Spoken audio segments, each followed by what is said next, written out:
Welcome to the Voyager Ungraded podcast. We're talking Atomos, probably one of our most controversial stories since the creation of the Frame 8K, which I didn't know we could get more controversial than that. Though someone did comment and say, Red is so much worse of a company, but I don't agree because Red didn't do the stuff that Atomos has done. And before we get started, let's just do a quick disclaimer. We tried to quote as much from news sources and all of this. So like, if we get a couple details here and there wrong, it's not on a little disclaimer, like go do your own research. Don't trust us for everything. But we did do some research, and you can go check our link down in our show notes and on our video for this if you want to.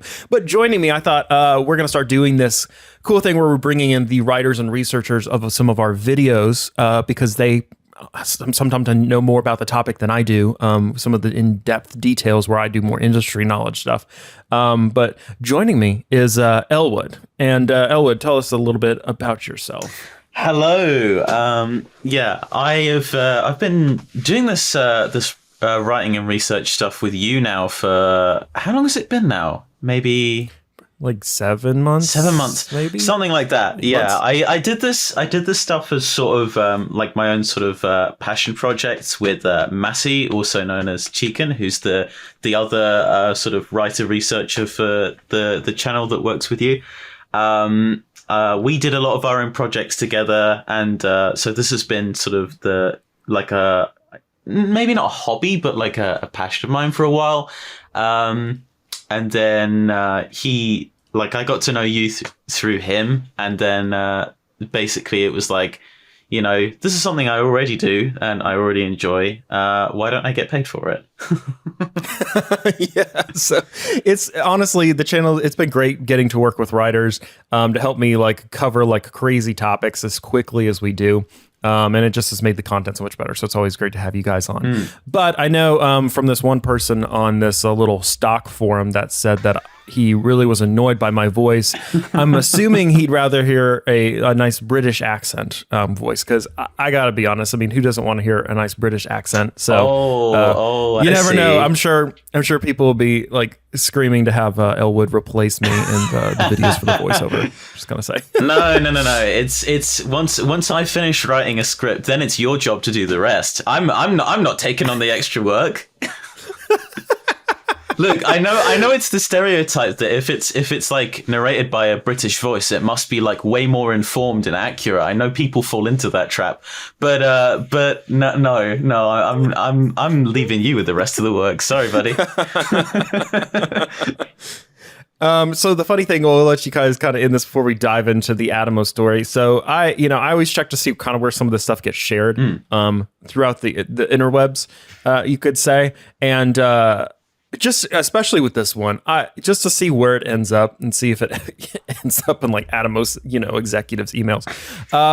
But the funniest thing I was not expecting is literally like it's getting shared in this website called hotcopper.com, which it seems to be some sort of, it's a Australia's largest stock trading investment forum. Because we do talk a little bit about Atomos' stocks in here, and people were like posting this in some of the forums. And a lot of this stuff is people thinking that they're thinking that it could be well employed by several industry players to get this company on the cheap. So all these people, they're like, he was on and on and on about how they think this video is an agenda. It's paid for by other companies. Of course, that says, and the idiot asking a question at the recent show, is that all he's got on AMS or Atomos over the 2 weeks they were presenting? And he has the most annoying voice, which they are, of course, talking about me. There were some other people defending us, namely Chucksa on here, who put in quotation marks, "There's a clear agenda here. Watch out, everyone. Innocent Atomos is getting bad press." Clearly agenda at play. Come on, Bruce. They have dug their own grave. I would say, Elwood, let's talk about digging their own grave from the very start here. Yeah. So we've got we got two players. I remember when we talked about this, when you first sort of found this forum, I remember I said like I'm flattered that people think that I'm like, that that relevant enough to be involved in a big corporate conspiracy. like I don't follow like the local stock market, let alone the Australian stock market. I don't know what's going on in that world. Like I remember it was really interesting to see the response, because usually when I look at the response to the videos, I usually just look at like, you know, I just go on the video and I look through the comments and maybe the view counts and the likes and stuff.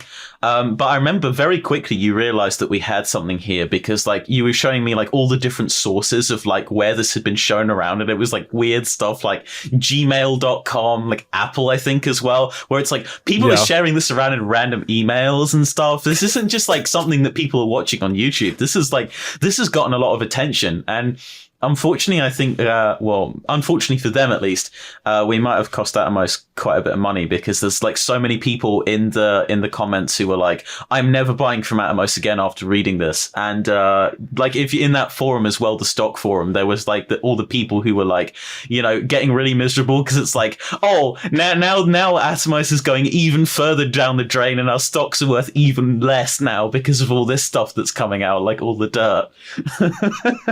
Yeah, it's so funny. Like the story, I had a little bit of an inkling that this story might not be that well known, that like people kind of probably knew a little bit about the Blackmagic story, but not the rest of this, because some of the story, while it does show up in little articles like Petapixel, which is a nice little industry blog, news site, it's mostly in all these like Australian news sources about the company, which is of course where Atomos is based. Yeah. And now I have all these subscriptions to Australian news sources, so I know a lot about what's going on in Australia. That's great. You've made the Australian press some money.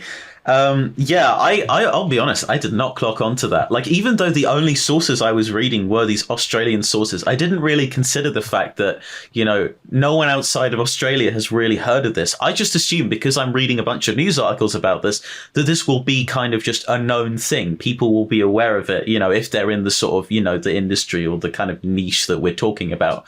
And then the video comes out and absolutely everyone is like, what is all of this? Atomos has done this, and this, and this, and it's like this laundry list of like corruption allegations, abuse allegations, the channel stuffing, like all this, like the stuff with Magechi, like all of this crazy, and everyone's like, what?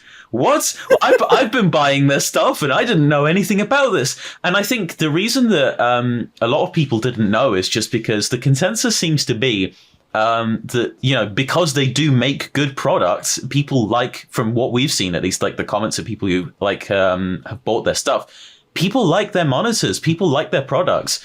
So they just naturally kind of assume, oh, if you've got a lot of good products, it seems like, you know, there's a lot of good quality there. Naturally, there must be a stable company sort of behind it. That seems to be like the assumption people made, and it was absolutely wrong. And that sounds like people are really struggling to come to terms with that, I think.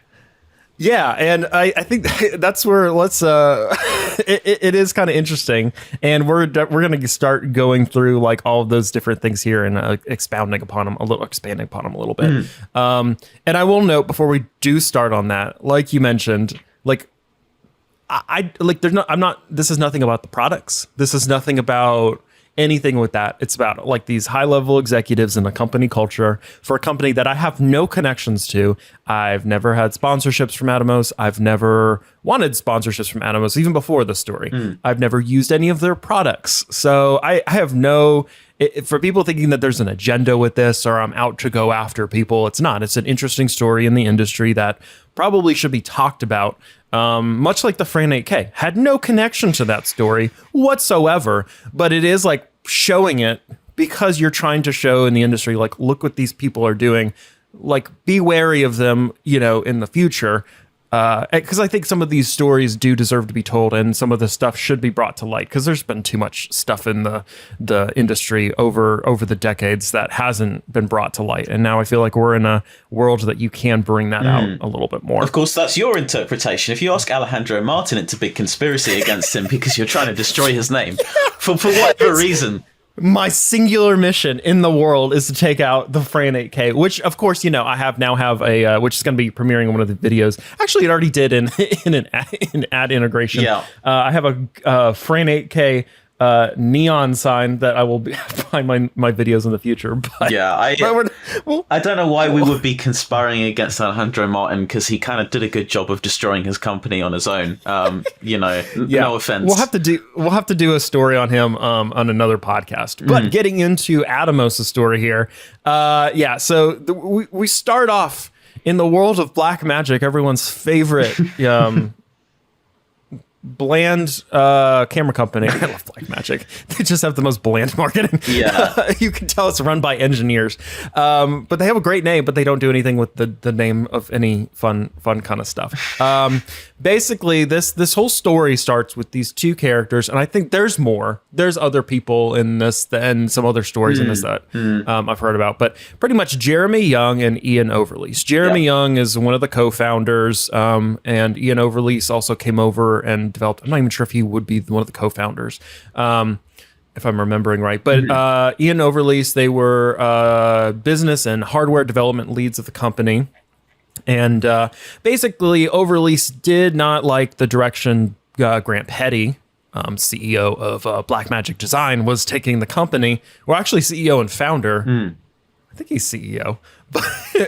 But yeah, didn't like it for, this is like early on, what, 2007-ish? So it's real early on in Blackmagic's history, before they even really have come out with cameras. But didn't like it, thought it was risky. So they were already kind of at odds over some other stuff. And there have been a couple other rumors about there being other legal matters that were settled beyond this lawsuit that we're covering that we just couldn't find.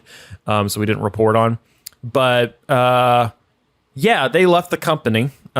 Basically, I think was kind of assumed or taken from the report in the court documents, because a lot of this story, like, this is not just on some Facebook forum or Facebook group. No one's talking about this in a YouTube video. This is all in court documents. So this is where we're getting this story from, is directly from the judge's mouth, or the what do you call them in the court? Who are the people that write the stuff? Not the auditors. Maybe it is the auditors. The little people that sit at their little tiny desk and make a lot of noise on their little typewriter. The court minions. Let's go with that. They're the court minions. Yes. Till we're very legally. Yeah, we're real professionals today. But yeah, this was what you started with. I think you had an interest in this part of it for a long while, because this was the part of the story that, although everyone doesn't seem to have really known about it before, this was like a long-running bit of history. It's not current events or anything, really. The origin of Atomos, where basically Ian Overlease and Jeremy Young, they had that dispute with Grant Petty over, the future of Blackmagic and where they thought was best to go with Blackmagic.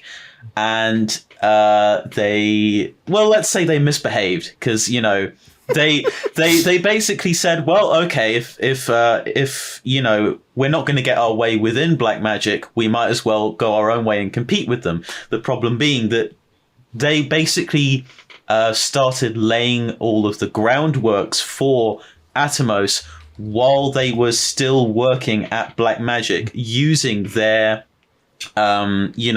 insider knowledge to sort of in the process of deciding what they wanted to do with that business. And when you think the business and hardware dev leads of the company competing with that company, or preparing to, the Australian courts did not look very fondly on that.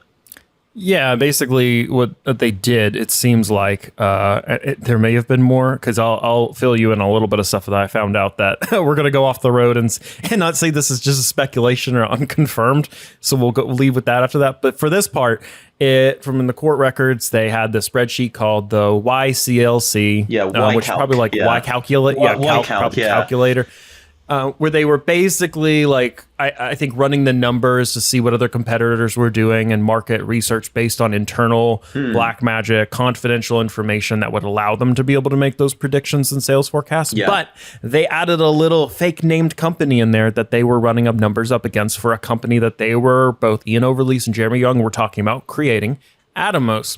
And then when they left Blackmagic Design and went to go start Atomos, they took some of that stuff with them in their hard drive. And I think what was it? I think Grant Petty, they had like a search or something left at the residence of Young on May 8th. Upon searching the work computers of Overlease and Young, Petty was alerted to the documents concerning Atomos, such as that, and that they had used that. The interesting thing here that the storage devices were left at the residence of Young after they had left the company. So, okay, this is where we're gonna put a little thing on this. We're delving into stuff that I am only hearing from people. I have no idea who they are because they email me from random iCloud.com accounts with no name, but they enjoyed the video and filled me in on a little stuff that may or may not be true. He was saying there's a lot more juicy details in here because he believes that the way we represented the relationship breakdown in the video seems too casual because they'd been planning to depart for a long time from Blackmagic Design. And Grant Petty also suspected that they had stolen other IP aside from what he talked about in the YCalc document. And then I think there was actually a police raid at one of their homes looking for evidence but they didn't find anything. But this is how he believes that they found the YCalc document in the first place, not from the recovered laptop. One of their wives also brought before the court participating in this as well, which is very, like, there's some other weird stuff in that. I don't know how much of that's true. I do kind of wonder how they figured out they had some of the documents and stuff, but it's not really attested to in court documents, and there's nothing online. There's no corroborating evidence from this beyond the hearsay of it. So I would take all of this with a grain of salt. It is not fact, but it is what has been told to us by anonymous sources that I get all the time after I post videos. But we don't put this in videos, and we don't put this in like our normal reporting for a reason, because we want to steer clear far, especially in these kind of stories. I like to steer as far clear from having slander. Yeah, my mentality whenever I write these scripts is I think that a false negative is more acceptable than a false positive. And what I mean by a false negative is like assuming that something's not true or not worth reporting because we don't have enough evidence versus assuming something is true when we don't have enough evidence and reporting it as if it's a fact. Basically, I would rather miss out context than report something that's, either misleading or just an outright lie. Especially when you consider something like a video like this, where it's about, serious misconduct, legal problems, we don't want to mischaracterize everything or anything. And we're not just talking about like how a specific camera piece was used in a movie or something. We maybe took something from an anonymous source for that. Totally different. Yeah, it's like basically it's you have to think of it as like the more serious the claims, the higher your standard of sourcing and evidence and fact checking has to be, because if you get something like that wrong, yeah, sure, you can just post a correction, pin a comment or something, but it's more damaging to the sort of reliability of the video and of the reporting. If you get major details like that wrong, or something can't be verified. Yeah, exactly. So that's kind of why I am trying to preface that as much about some of the information. I will let you know in this podcast information that has been brought to our attention and things that we don't have confirmation on, but have been rumored and I've heard from multiple people or have been represented in multiple different forms that we found. But we're just not, we just couldn't verify them enough to say, yes, this exactly happened. Yeah. But, okay, so from there, they go through this lawsuit. Basically, the judge did find there was a misuse of confidential information for personal gain and that it wasn't proper. But there was other claims for, damages, misleading and deceptive conduct, breach of copyright, breach of contract. But basically, they were dismissed by the judge because the judge said, Blackmagic Design, you got some of the stuff like NDAs and all of that stuff. And, breach of copyright stuff, breach of contract. You probably need to go back and rewrite your contracts because they're not in depth enough. That was what I read in sort of the sort of legal review type summaries, is that basically this case had been sort of an indicator of where non-compete sort of clauses and confidentiality clauses, these sorts of things need to be airtight, and clearly they weren't in this case, because actually, if you look at like a lot of these claims, actually many of them they were found not guilty, but the main thing they were found guilty of is basically abusing sort of abusing their position, because they used their insider knowledge. But a lot of the other stuff, like the copyright claims and other sort of claims, they were not airtight by any means. They were not reliable enough for a conviction.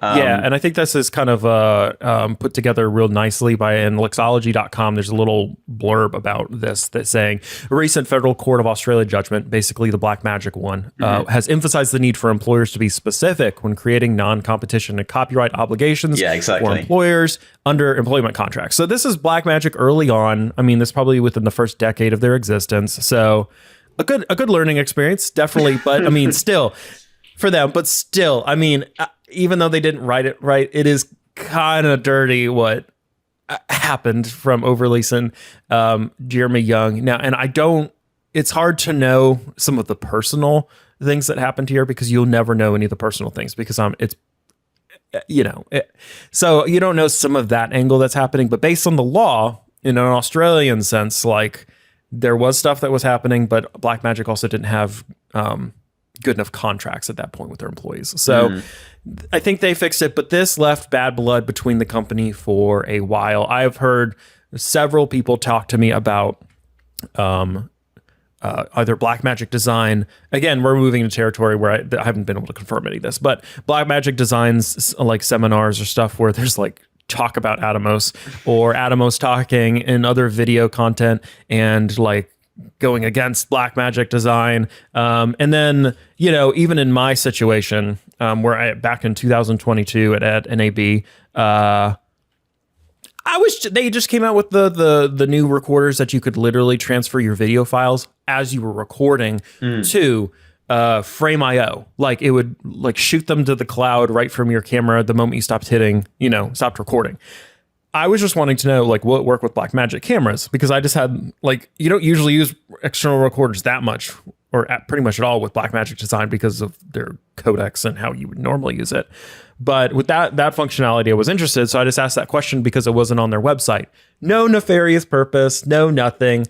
But yeah, basically it's because Blackmagic only has an output of 8-bit. So, and you really need like higher than that, probably like 10-bit or more recording. So like their outputs from like HDMI or their SDI outputs are just not enough for recording, or you wouldn't even want to use them for recording necessarily.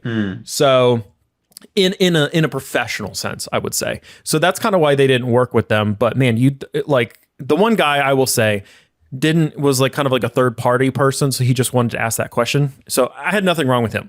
The second guy that came in, it was kind of like, it was weird. They were like almost trying to say, it's like, we have nothing wrong, we have nothing against Blackmagic, this is nothing. I'm like, okay, I was just asking why, like, is it compatible? Will it be compatible? Why is it not compatible? Not like, tell me everything about Blackmagic Design and like why you hate them. Like, I think this also shows that like it's not even a past tense thing. The sort of maybe hatred's too strong a word. Like let's say the bad blood between these two companies. They happened like really 15 years ago. I mean, they're not over it. They're never going to be over it. And I think that's, in a way, it's like, you might think as an outsider, like at some point you've got to let go, but at the same time, it's like when imagine you're the guys from Blackmagic, and you just remember that this company that you're like, you're looking at this other company that like only really exists because of misconduct from your guys. That's probably, that's not something that's easy to get over. But yeah, no. I remember because it was like, I think fairly early on when we started actually writing for this topic. You showed me that clip, and I got to see the uncensored version with all the juicy conspiracy secrets. Not really. It wasn't that eventful. But that was the thing you said in the video. Even is it wasn't even like there was some big secret unveiled there, but it was like, when you asked them the question, you were very casual about it. Like, you did not anticipate the response to that at all. Like, you were very surprised by like how maybe not uncomfortable, but like kind of rattled they were by the fact that you asked. It's like, yeah, don't mention that name in this house. Well, and you could even see my face at one point in the video, just like look back at the camera, and I'm like, what? Yeah, like the confusion. It was very weird, and the fact that it was the second guy was like trying to explain, Atomos's viewpoint without sort of making it too clear how much they bitterly hate this other company.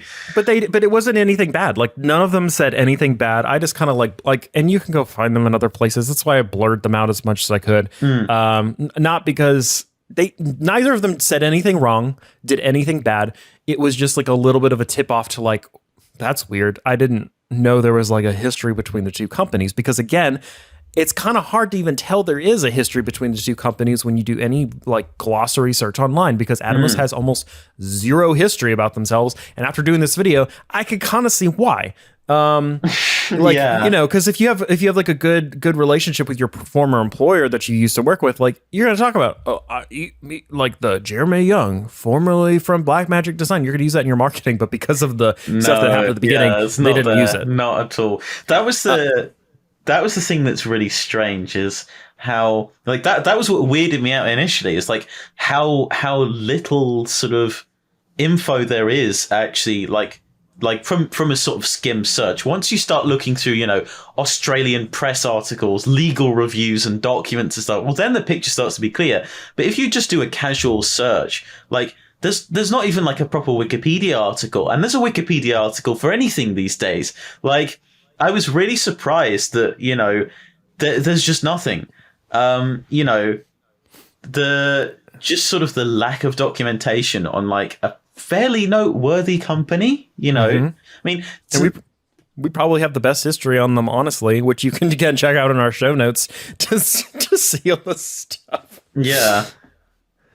Yeah, it is just kind of weird. So last little thing on the little Blackmagic situation is our anonymous source that sent me an email like almost like a couple hours after this video came out. He says Grant Petty does hold a grudge, and that's why BMD won't do anything to support Atomos, and reciprocally, they don't either. I kind of believe that. Again, that is an unsubstantiated report. Unsubstantiated. Yeah. Unsubstantiated. Thank you. That was a large word for. I guess it's 11:40 a.m., so it's not like it's that early for me. It couldn't be me. It's almost 5 p.m. here. Yeah. To be honest, like although like it's not spoken directly because you wouldn't. But yeah, I do believe that. Like, to be honest, like if you look at it from being in his shoes, like. I would be pissed. Yeah. I don't think I would get over that so easy either. Like, damn, I kind of. Well, and it's kind of because kind of sort of started going into the same kind of product space, and then it's sort of, and then they used it's more of the fact that they took the confidential information to try to like do something that they were also doing internally at Blackmagic Design, but it is whatever. With some of this, but so that's where it kind of goes dark for a while in the company beyond their like product releases. And thankfully, I was actually this part of the story that we're going to get into about some of the stuff that happened at NAB in 2014 with them. I did not know about until someone mentioned it to me after we had already like recorded the video and like we're already in the process of editing it. So we actually added this section in later on, but about the booth babes. In 2014, someone mentioned that to me, like, "Oh yeah, they were doing this, and even in the comments, there's former employees that would talk about how like they were doing again, like these are not verifiable claims; these are things that have been said after the video has been released. There's no like proven fact to this that doing cocaine, they were going to brothels and doing all this stuff while in Vegas, which I mean in the comments. In Vegas, it makes I don't know if it's true. That's some of the stuff it's talking about, but it kind of connects with some of the stuff we'll talk about that's happening now with the company and all the things they've been accused of. But so here at NAB in 2014, I think you start to get to see a little bit of the culture at the company, as some people would call it like a bro culture. Yeah, the bro. That was the term people go by, the so-called the bro culture. Yeah. Yeah, which I think was added in an article because they got put into like I think like some New York Times article where it covered them and then some other companies around doing the same kind of things. Right. But this specifically, we got a lot of, and I'm sure people listening to this will have some opinions about it. Got a lot of pushback about covering the booth babes scenario where they basically paid some models or something to basically do, the body paint with almost nothing on, with their logos and all that kind of stuff, which I will say, I don't have a problem with the body paint or anyone doing this or any of it, but some of it comes down to like this, nothing against any of the women that were at the booths doing this. Like they're just getting paid. They're doing their job. Like none of this has anything to do with them. It more has to do with the context of the situation and an industry problem that has been marginalizing a group of people, a specific gender, women in the industry for like forever. Because, and that's why in this video, as a guy, as a man, I don't have any experience of this. I don't have any lived experience of this. And my opinion on this probably shouldn't matter, as like we've gotten a lot of comments about people who are, oh, it's just a little bit of fun. It's the only thing that makes, going to these worth it. And I'm like, yeah, but you're a guy. So your only perspective is that. That is why we brought in, I brought in a quote from someone else who is like an industry veteran who wrote an article about this, basically saying that, and it's Megan Dutta. She's a tech journalist, co-founder of Women in Digital Signage Group. I think she did some other stuff as well. But basically at CES, which is a pretty similar show in a way, more tech, but very, very similar workspace. But basically, again, I'll just read this quote off. She says that CES still allows exhibitors to have booth babes. As I like to say, this is not a car show. It's a professional trade show. Having women in skimpy outfits to attract visitors is off-putting for most women. It also degrades female tech experts. Imagine working in your company's booth and being dismissed simply because people assume you are hired talent. When you go to different events and trade shows and the stands are filled with booth babes and women are seen as things and not taken seriously, it leaves a bad taste. In a professional environment, this makes sense. You kind of take away, I mean, I was trying to think of a good example of you using men in a booth that would make them seem that was what I was thinking about, like when you were explaining it just now. I was like imagining, how would I feel if like I go to some sort of show and like to market the products, it's like a bunch of like, shirtless guys with like weird body paint on or whatever. It's like, yeah, I think I would find that kind of weird as well. But I even think for guys, like the objectifying, like it's totally different because we don't have necessarily that experience. I think it would be more of a thing if it like a direct attack at our intelligence or like some people with their masculinity. Like say you go to like a cooking show, there's all these so let's just put that example, like a chef show. There are like plenty of male chefs, right? Like pretty much, honestly, even that industry is pretty dominated by that, and I would say maybe to some level. But imagine going there and then just having like everyone there being like, this dad who just comes home, has no idea how to cook and doesn't know how to do anything. And it's just like there for comedy for all the women to be able to laugh at. Like, you know what I'm saying? Like it's almost at that level. It's worse than that. Let me just be clear. It's worse than that.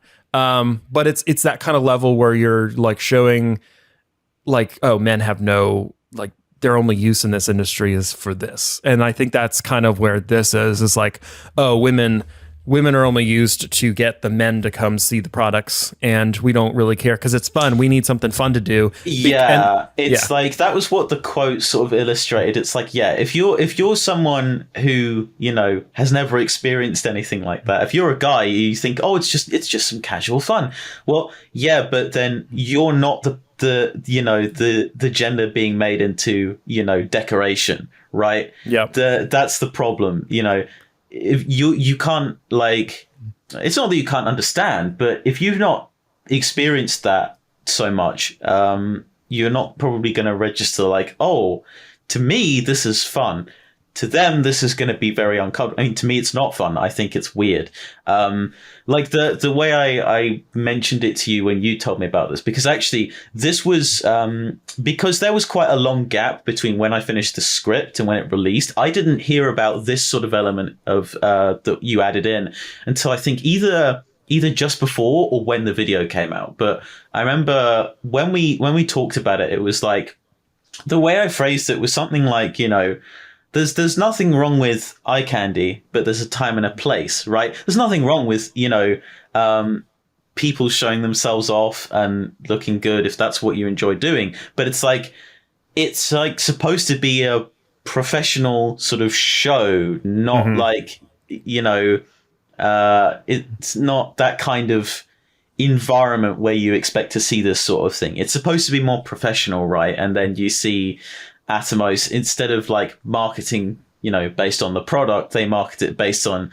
look at the skimpy women that we've got. And I mean, you're in Vegas, like go throw a party. Like, so, I mean, well, even that, like go somewhere, like you can go anywhere in Vegas and see like, and do any of this stuff.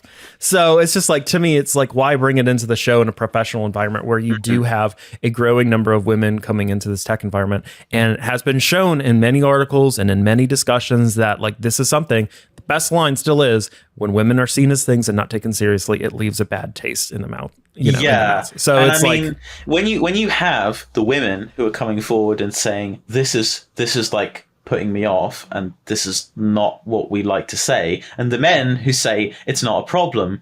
Well, if we're talking about, making a space for, women to feel able to come into the industry as well, and the women are saying we don't like this, and the men are saying we do, well, it's kind of obvious who you're like, who's you're going to be listened to here. I mean, I know it's not that simple of a generalization, because like there were plenty of men who were not cool with this as well. Although we did get a bunch of comments that were like, it's fine. It's bring back the booth babes, that sort of thing. It was actually a small minority of comments. Yeah. But there was also people criticizing this lady who we used as saying like, basically, there's always the one fat, ugly girl that has to ruin all the fun for the rest of us. And it's just like, yeah. So we're going to literally throw aside the perspective of someone just because you think that they're not attractive. It's like, okay. So at that point, I don't really care. I was fine to get flack from this. We got called like, betas and a bunch of other stuff from the wokerati's at it again. Yeah. From a bunch of like macho men, and it's like, whatever, I don't care. Like, so that's kind of that. I don't want to, it's hard because I try to give that perspective. It is not necessarily like my perspective that people should worry about or even think about, or my opinion. It should be the women that are in these, like out of these events, the professionals that they're showing us their perspective. And honestly, we should be like, I don't have that, but that totally makes sense. And to make this a nice environment for everyone involved in the community, like maybe we should think about things that like maybe aren't like triggering for us or like whatever for us. But like, if that is something that they are dealing with, like, I don't understand why that's a bad thing to at least represent that. But again, don't take my opinion for it. Take Megan Dutta's opinion and a bunch of other women who have made comments on this throughout the time. So, and I think that's where we can leave that. So I think, again, that does kind of show a little bit of the bro kind of culture. There's, and it just, and I will say the last thing about the booth babes things, like this is probably one of the more egregious cases I've seen of it. I don't, because usually, go look at the video. I'm sure you can kind of find this stuff if you want to see what I'm talking about. But yeah, there's a reason why this is starting to leave the industry a lot, but it's still prevalent. I still saw some last year in certain things I've been in, not at NAB, but in other industries. So from there, 2014 to whatever, you started hitting the pandemic. And I think the first thing we kind of talk about is Young leaves his post as CEO at this time. And then like months later was forced to quarantine and fined several $1,000s after he was found to be breaching COVID rules by traveling across Australia on a yacht to watch a rugby match. After he told the local government they hadn't visited any COVID hotspots when he had. Okay, so to address this, it's a little interesting talking about COVID policies or COVID laws and restrictions from different countries, because every country, like the US was, who knows? I mean, like where I live, it's like it didn't even happen, which is kind of, Yeah, it was very lax, right? yeah. And but if you went to like Maine or something, like you like it was just weird. I mean, that's how the US is. It's like you go state to state, and it's like state, yeah. Australia was kind of similar, because that was the main thing he got in trouble for, was like crossing a state border. That's what they were really not happy about. But it was. But I heard from some people who have pushed back on this, saying that Australia had some pretty draconian laws on it, like were very strict. I don't know enough about it to comment. Well, the thing is, it's always a minefield, because like people's perceptions of how much is too much is like a very wide-ranging spectrum, right? Yeah. Like I remember we had this very much in the UK, because like for the first maybe month or so, the policy was basically do nothing and sort of let herd immunity take over. And then when we started seeing, lots of people are dropping dead, we pivoted to the exact opposite direction. And then we had, national lockdowns. You can't even like leave your local area, because you're going to be coming into checkpoints, and you're going to be, asked, is this a legitimate journey? And if it's not, you get sent back. All the schools and the shops and everything are closed. And then we had this sort of back and forth of like attempts to reopen and more lockdowns, and then these really contradictory policies where some things are open, some things were not. I remember for me, this was like my last year of being in education. It's called sixth form, which is basically the 2 years after high school. It's like the go-between from high school to university. And I remember it was really weird that like we were basically told that we were in bubbles with our year groups. So we could mix with like a class of, lots and lots of people, no masks, nothing.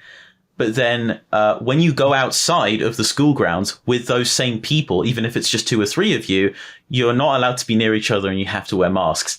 So, it's the same like in the US, where it's like you could go to eat at a restaurant and you had to wear your mask until you sat down at a table, but you were still in the same room with everyone, but then you could take it off. So, and it's, which I will say, like, I am not, I've taken vaccines. I have, I traveled pretty much the country during COVID, but followed all the things, wore the masks. I think the hard thing was just the and I don't even want to get too much into politics. It's like when government makes regulations on stuff, it always gets weird, right? Like there's like regulations are always going to have stupid things in it that makes no sense. That also degrades the trust in some of the things that are happening. But in no way do I disagree with like we did need to take some preventative measures to slow it down and do it. And like, as much as it sucked, like, I think it was necessary. But in this case, I would say that the COVID rules in Australia are not even really the issue here.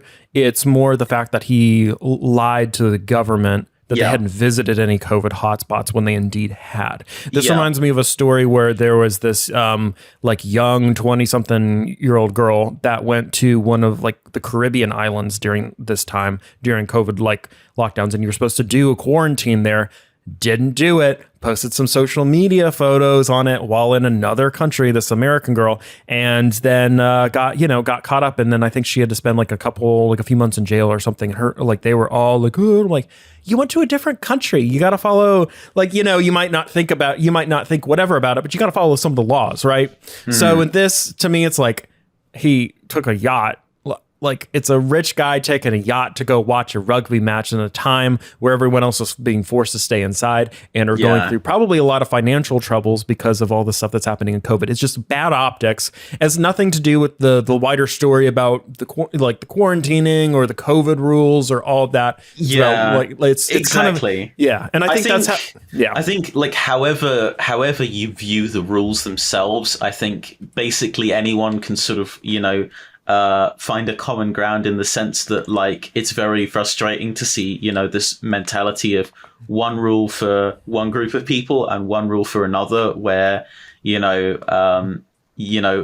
people, some people have to shelter indoors and not go anywhere, and then another guy can just, go on a yacht to watch a rugby match. So deserved getting fined, but yeah. In this case, though, he didn't get away with it because he had to pay. So, but in saying that, I do understand people's issues with some of the laws and things like, and we're not really getting into that. That's not what we're like. And I've had to explain that in the comments a little bit to a couple of people. I'm like, it's more about the lying. Yeah, exactly. From this rich dude. So that's it. But it's odd because this almost had nothing to do with his resignation.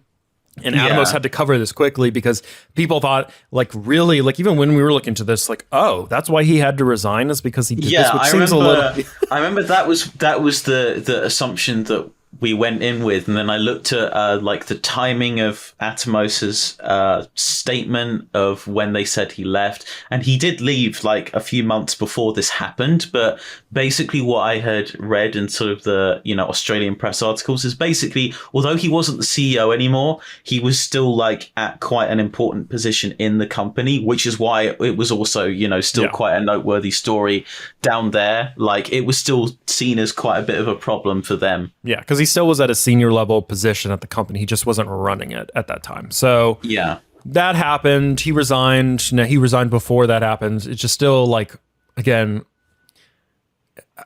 some of this is that almost has nothing to do with Atomos, but I think it does show something to the effect of a leadership position about a personal controversy that can affect the position of the people that you're also working with. So I think that that's a relevant story. It's not as important as some of the other ones, but it's still interesting to note because of some of the weird things, like we said, that happened around it.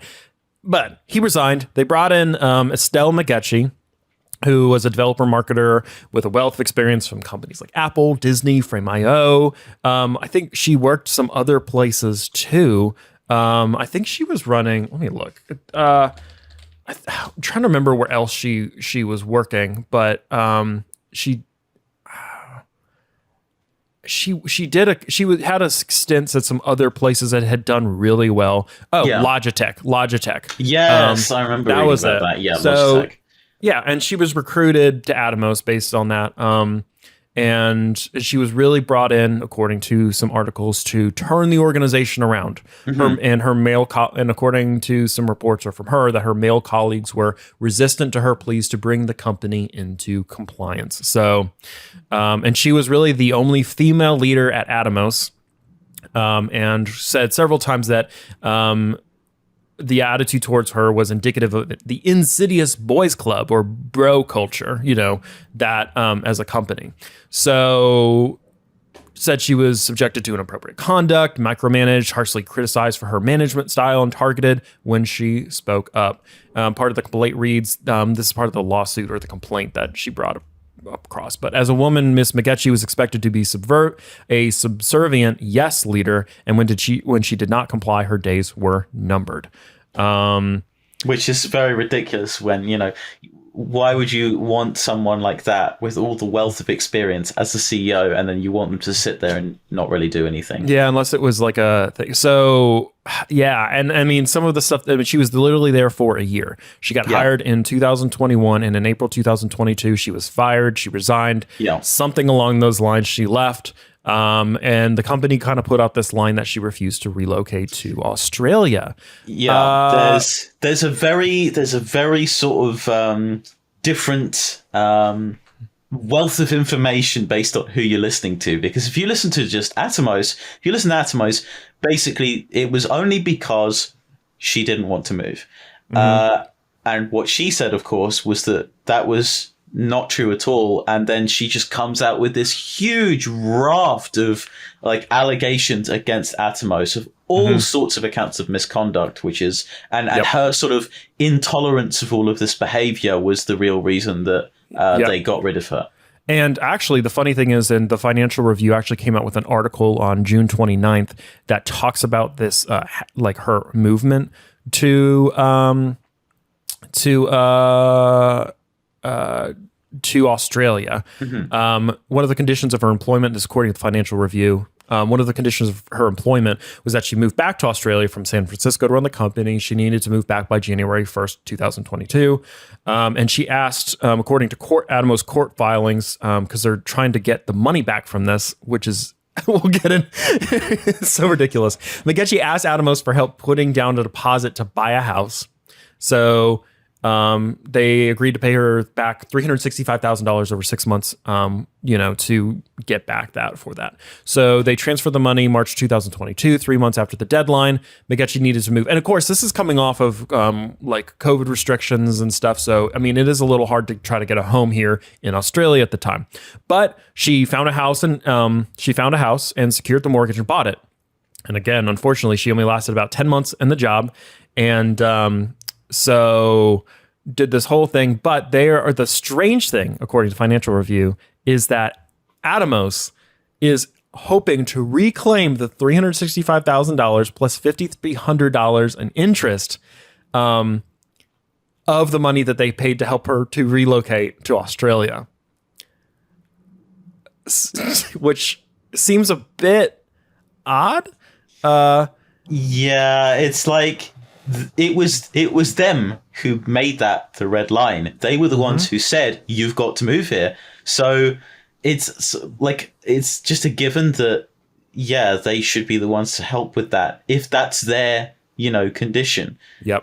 But there actually might be some financial reasons for them trying to get this back, because it seems a little unusual. And we'll kind of end with that here. But let's get into, again, some of the allegations that she had. Basically, there is allegations Atomos engaged in securities fraud and revenue manipulation, falsely reporting materials, sales forecast information, channel stuffing, which we talked about a little bit in the video, but it's basically shipping like extra stock to distributors to artificially boost short-term sales figures. The channel stuffing specifically is basically, it comes to dud products, which is so basically shipping lots of products that basically have no actual value to artificially inflate, the figures.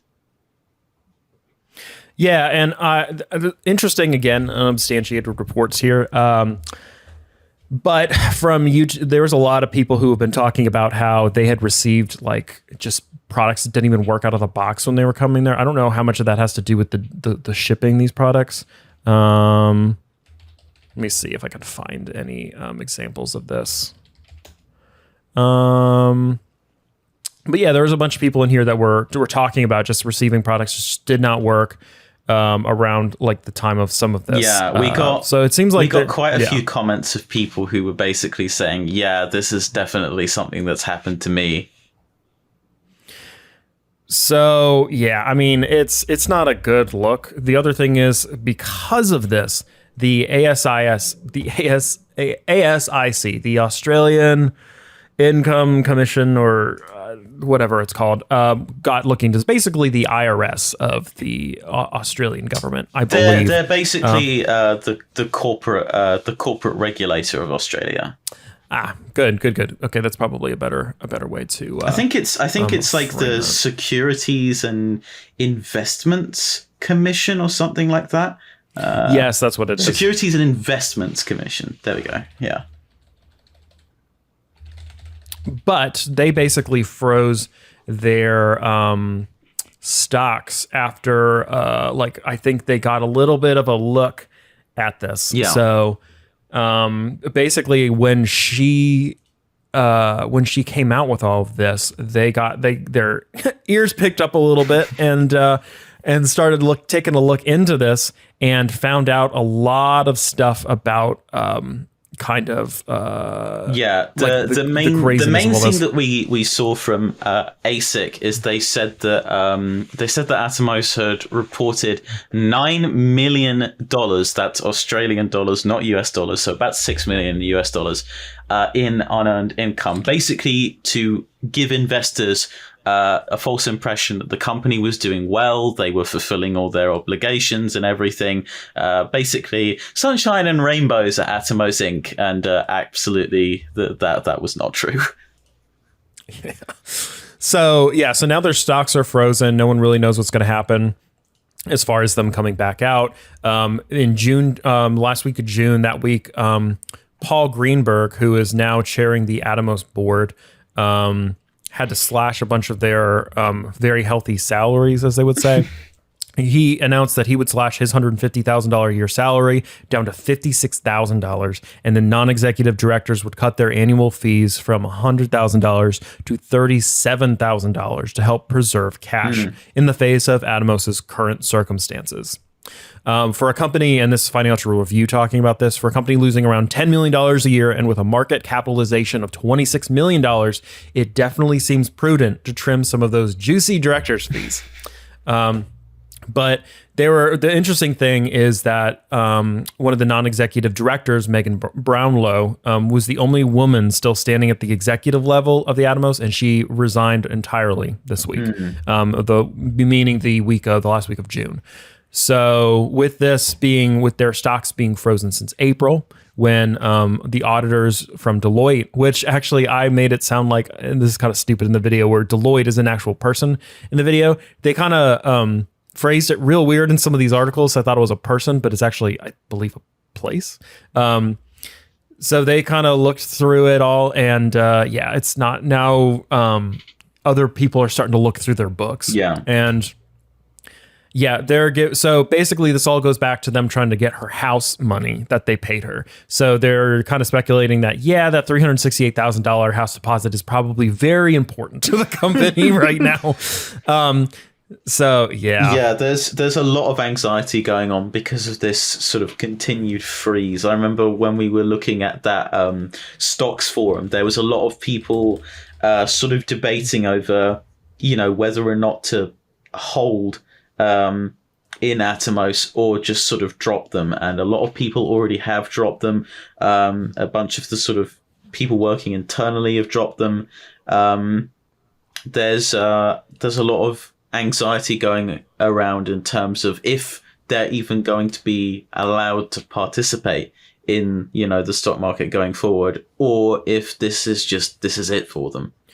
Yeah, if they're going to be liquidated. Honestly, I think based on all the information we gathered, they have an interesting product line. They have some interesting tech. They also just released like this week or last week some new online editing software. They've got like some things they're trying to do, but I honestly, it's going to be good for the company to maybe get some new leadership, which maybe it seems they have. I don't know where some of these new people have come from that are running the company now, but it almost seems like it might be a good time to sell.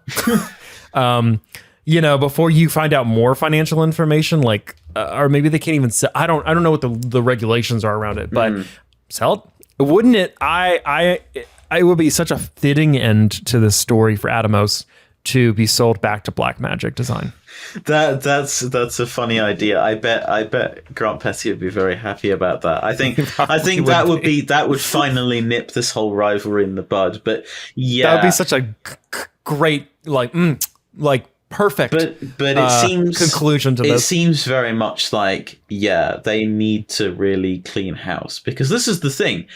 From what we've heard and what we know, they seem to have a very good line of products. That's not the problem. And presumably most of the people working there aren't bad people by any means. It's just that there is a culture problem and a leadership problem where, there's all this, shady or irresponsible business going on. And when they finally get someone in to clean things up, like Magechi, they don't listen to her, and she quits. So what they really need to do is get someone in who will make the people there listen and properly, clean things up for good.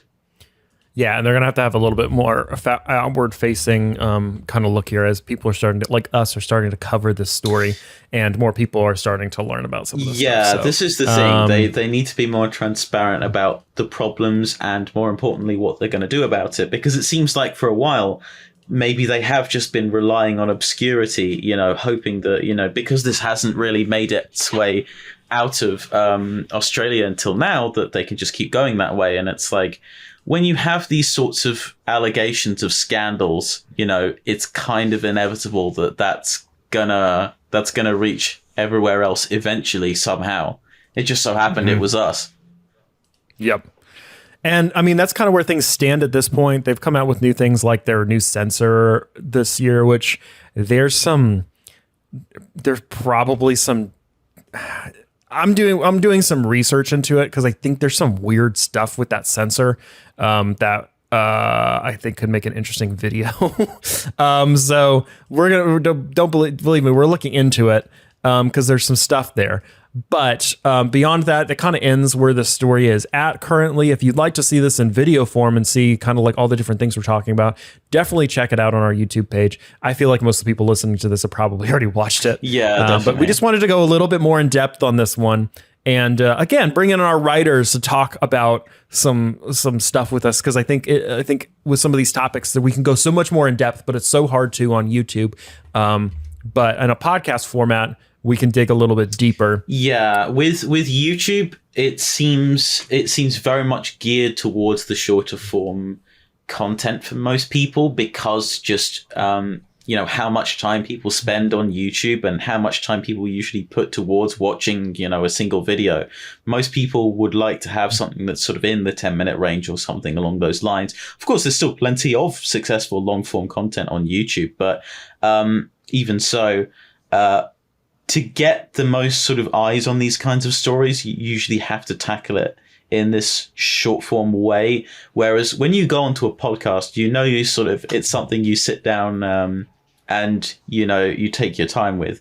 That it's going to be fairly lengthy. I mean, most podcasts are an hour or more, around that range. So people are used to it, and the sort of expecting a more like in-depth conversation, I suppose. Yeah, exactly. And we'll be bringing more of this stuff to you guys. We're going to try to start doing one around, maybe not every video. We might try to do every video, but just like I think it is with most of the stuff we cover, especially as we start getting to more journalistic topics and really in-depth topics that deserve a little bit more in-depth talk. We're going to start bringing some more of those to you guys. But yeah, be sure to leave a rating on our podcast. And let us know if you guys have any more questions or if you have any more information to fill us in on.